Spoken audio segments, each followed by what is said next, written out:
I'm Chris, known on the internet as the Long Box Punk, and this is my Substack. I do this thing where I do live streams on Wednesdays, sometimes every Wednesday, sometimes every other Wednesday, sometimes every third Wednesday. Depends what life is, honestly. And it's a fun. My wife was like, "We better go be on time because you need to go see your best friend Vaughn." And here you are. So I've been spreading the word about Substack to people, telling people that I'm moving social media here as much as I possibly can and posting here and doing things here because it's just better. You can default to following here on Substack. You can't do that on Meta. So I also feel like the community on Substack is more writers, creators that are making and doing things for the sake of making and doing them. Sure, some of them are trying to make money and make livelihoods and whatever, but it's more about supporting other people that are here too. At least it feels like for me. I also have a lot of things blocked. I have words blocked, I have phrases blocked, I have profiles blocked. So that might be part of why I'm not seeing negativity either. Which, if you're not, you should mute and block words because it helps clean it up. Anybody got time for all the negativity that's going on right now?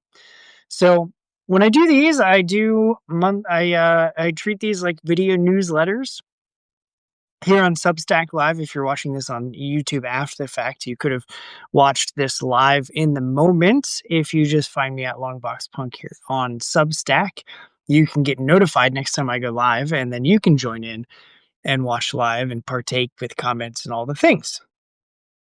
If not, that's fine too, whatever. I don't know your life, but I treat these like a weekly newsletter, and I do unboxings, and I talk about recent episodes that I've done of the show, and I do all sorts of just, life updates. Recently, it's been a good amount of CHK updates as well.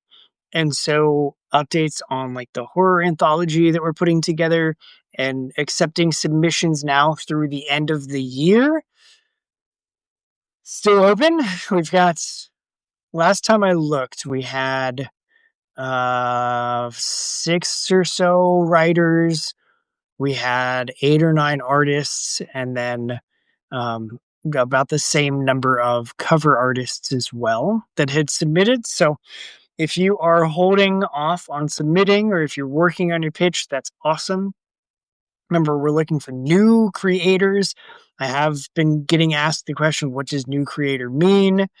And it's really, the way that I think about it is, if you have an ongoing series and like 2 or 3 or 4 anthology appearances or 2 ongoing series titles that you have done, that's not new enough.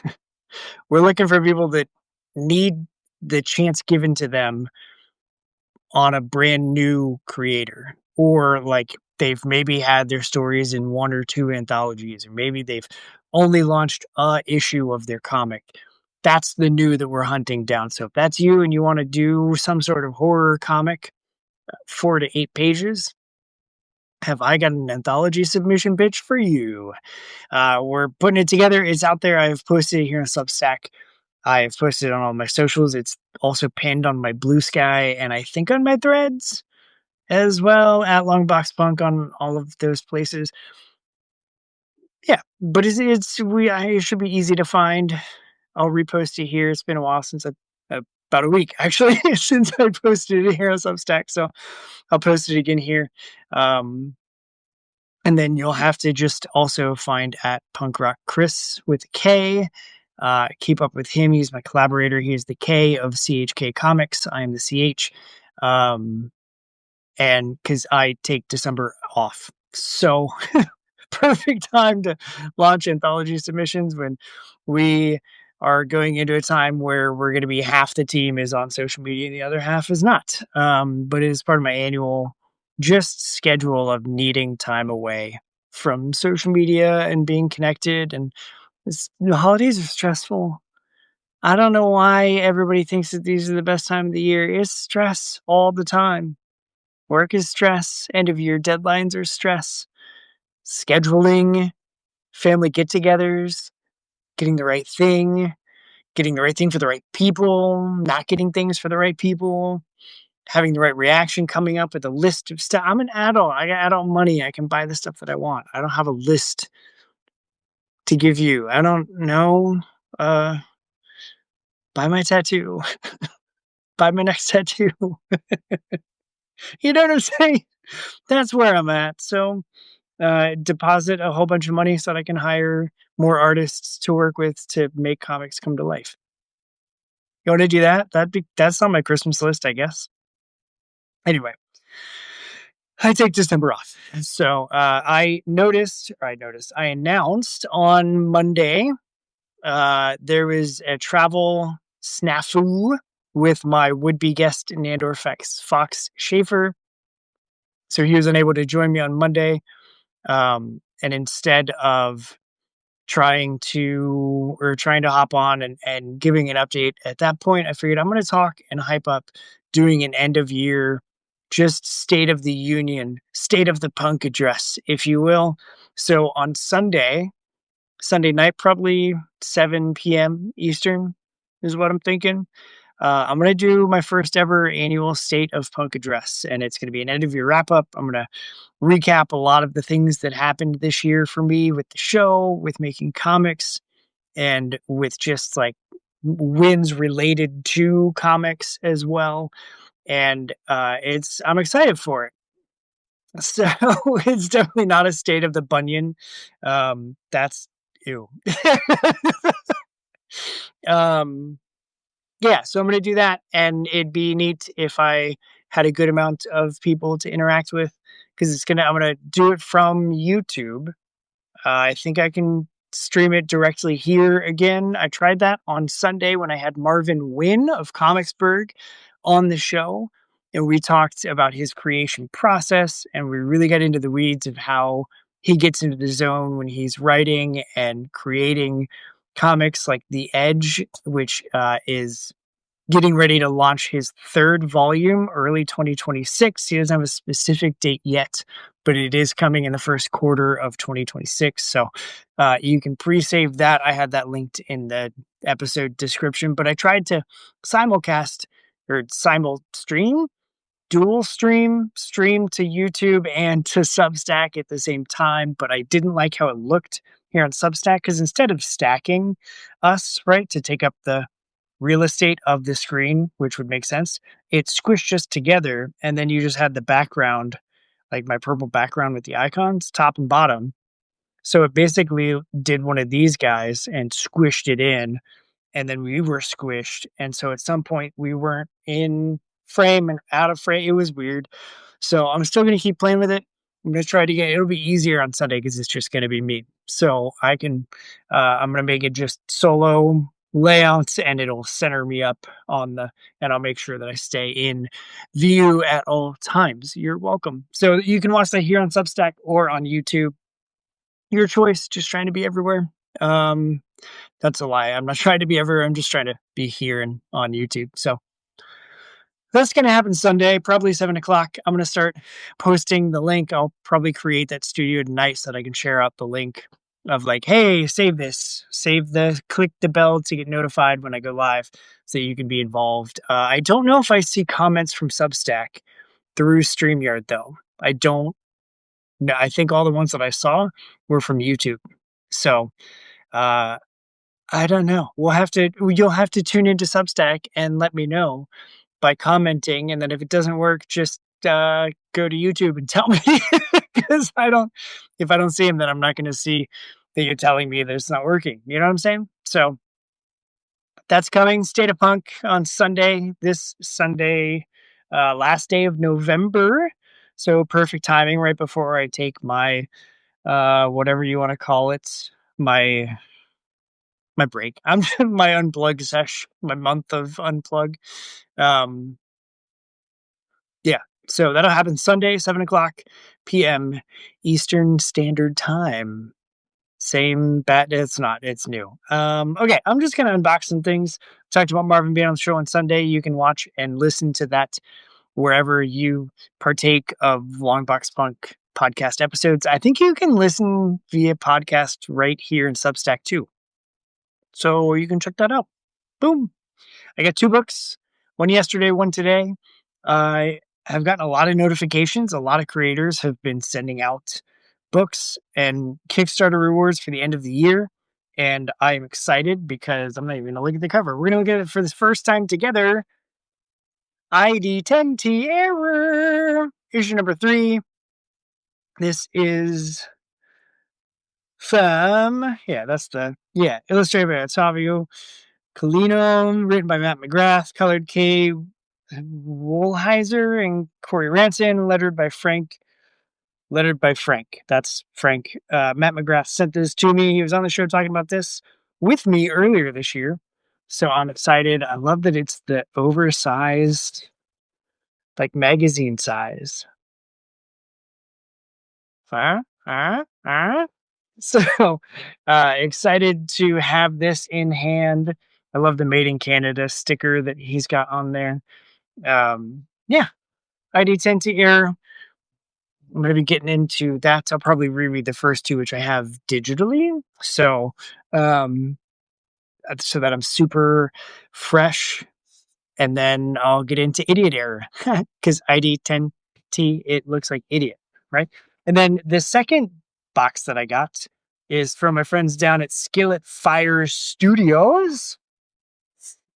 And, oh man, he gave me a whole lot of stuff in here. Make sure it's got everything here. Okay, cool. I've got the pencils of the layouts for one of the pages from JW. That's rad. I don't think I have one of those yet. Yeah, so in their Gimme 5 comics, Gimme 5 comics, whoa! They always include this page layout, which has the circle in the middle, and then the 5 panels around it. And in every issue of Gimme 5, they've got a page with that layout. And so that's rad. Also, in this issue of Gimme 5 Comics, number 5, give me a zine too. Let me get this open. How's things, Fawn? How you doing there, bud? Do you guys do a big Thanksgiving thing?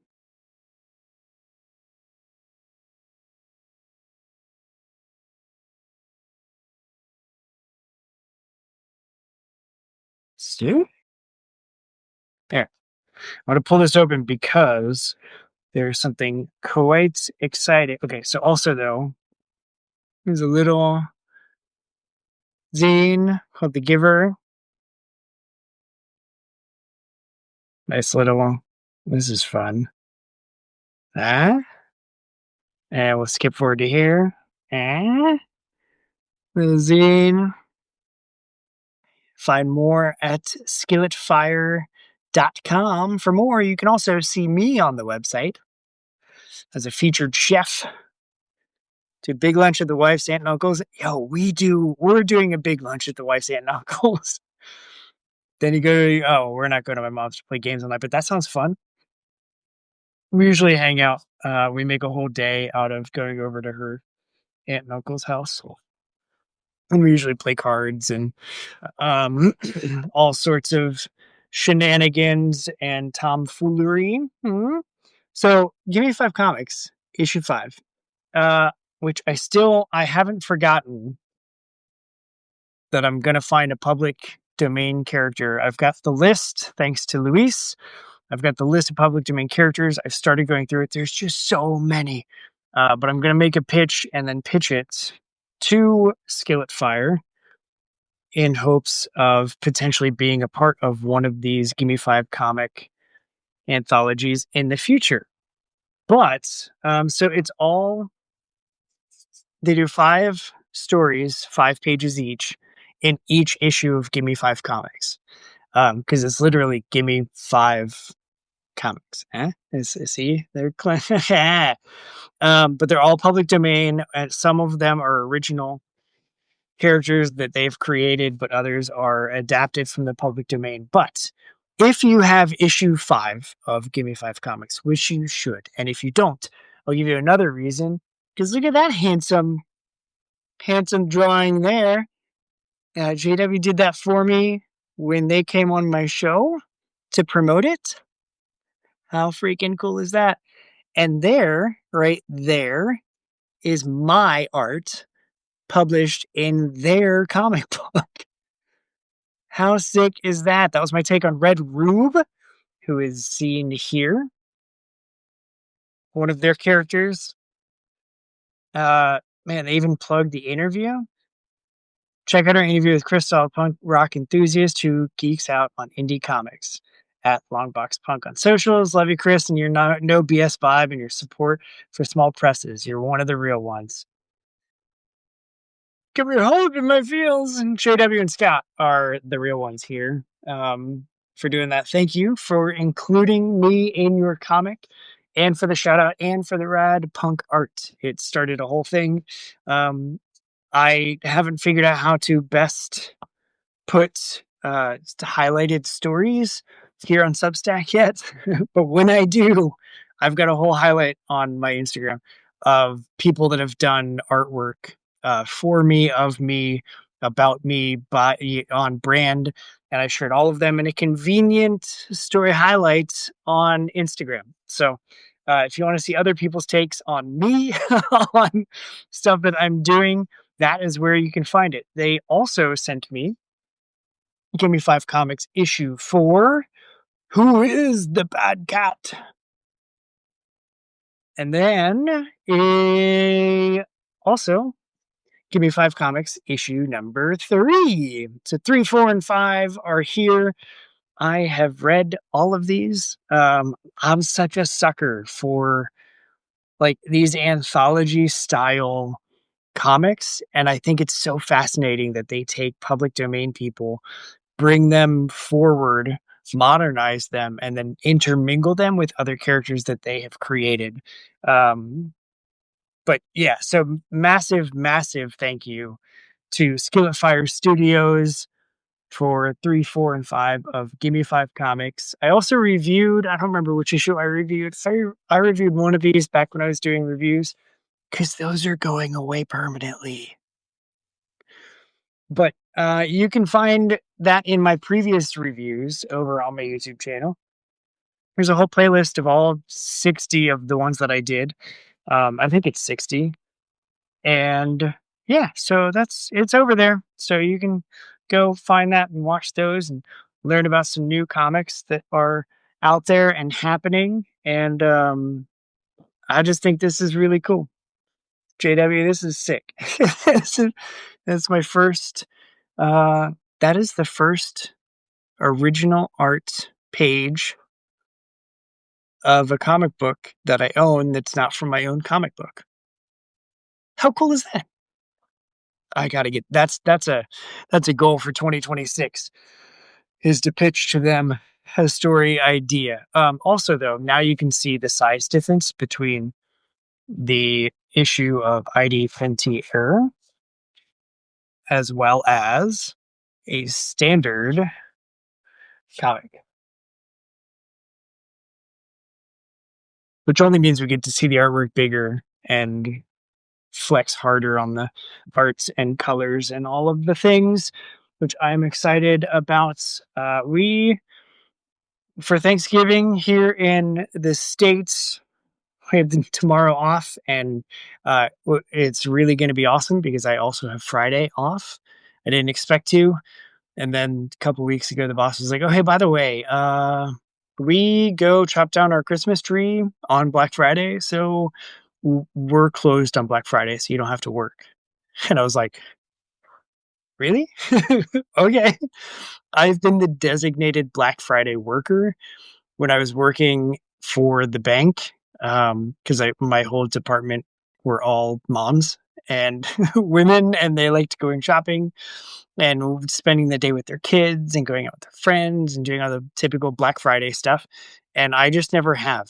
I've never done that. Well, I accidentally ended up Black Friday shopping once, but it's because I closed down the bar that I was at the night before, and we were like, "Hey, it's like 4 a.m. Um, let's go get some food." So we went to Steak and Shake, and as we were eating a Steak and Shake, we were like, "Why is everybody standing outside of Target?"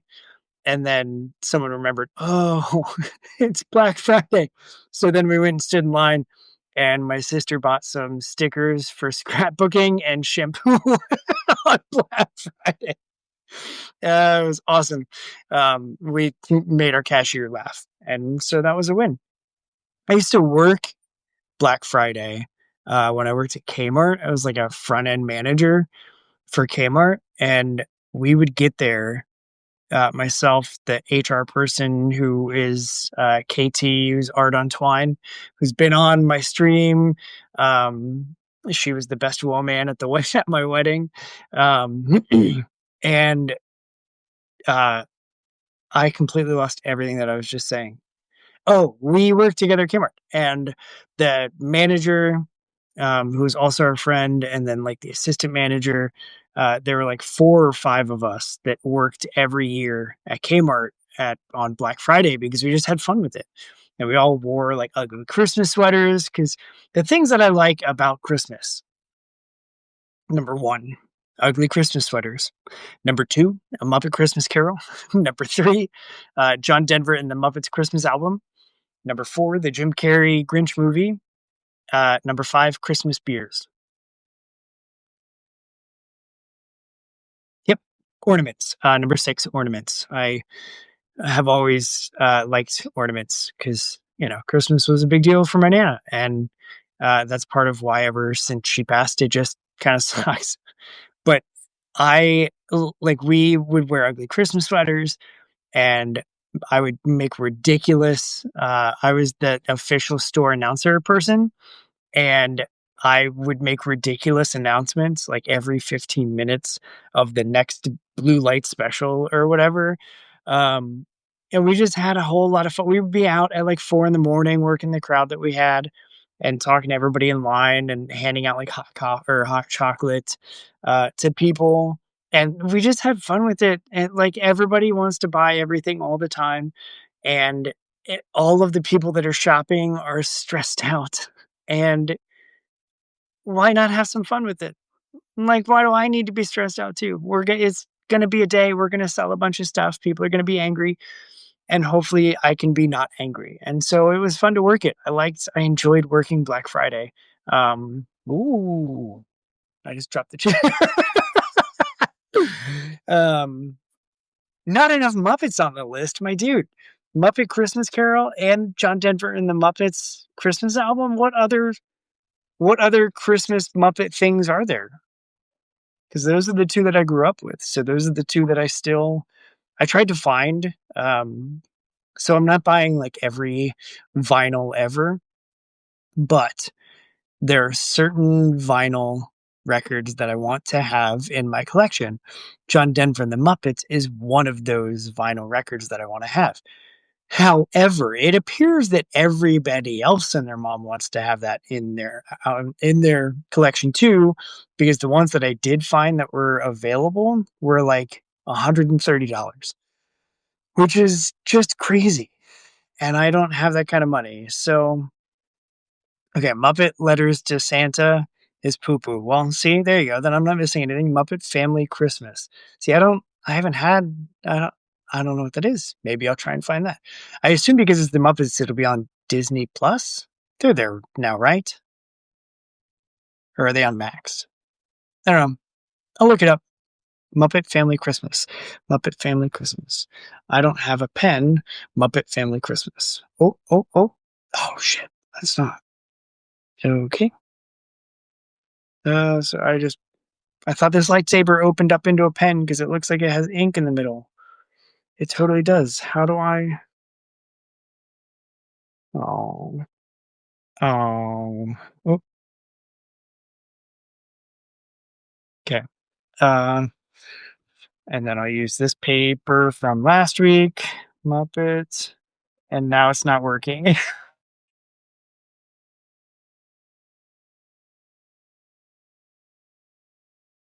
Dang. I went through all of that with the lightsaber pen just for it not to work. Will you text that to me? Because I'm gonna forget. I'm just being honest with you. Disney Plus, I'm not sure it's there. Well, it should be. If it's not, then that's dumb. Because it should be. Do I have?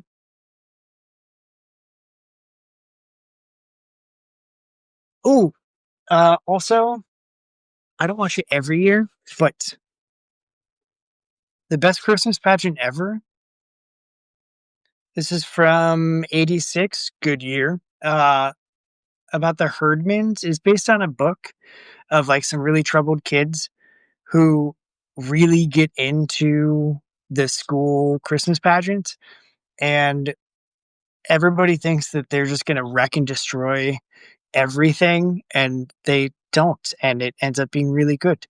And it's a cute little movie. Like I said, I don't watch it every year, but every couple years it's due for a rewatch. You were in that in high school. Heck yes. What? Who were you? One of the Herdmans? Because that'd be amazing. Uh, oh, that's too bad, man. Anytime that they put something on TV and you're like, this is the best, and then it comes out on VHS or DVD or whatever later, and it's just cut up differently, it's like, why did you do that? You ruined it. It was really good, and then you ruined it. So that's a bummer. I was looking for um there it is. There it is.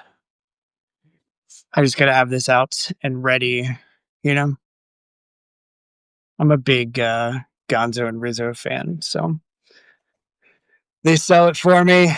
But, also the wife likes to watch Elf, and I usually watch Elf with her every other year. I'm not a Will Ferrell fan, so I'm not crazy about it, but, um, every few years, I'm like, "Okay, I'll watch it with you," and so we watch it. But, you know, I dude, it's so sad no more Rizzo. You were the oldest one. Oh, yeah, okay, alright. I just remember having the Shepherd's crook and improvising. I'm not a crook. I am not a crook. That's awesome. Yeah, that's also very in character too. So, this is a shorty. I don't have anything else. I'm trying to think. I don't have any streams coming up. We're done with that. Just the State of Punk on Sunday. Then I'll get the schedule together and I'll send that out to the people that are asking about that for 2026. I've already told Substack, but 2026 is going to see me go down to Sundays only for live streams.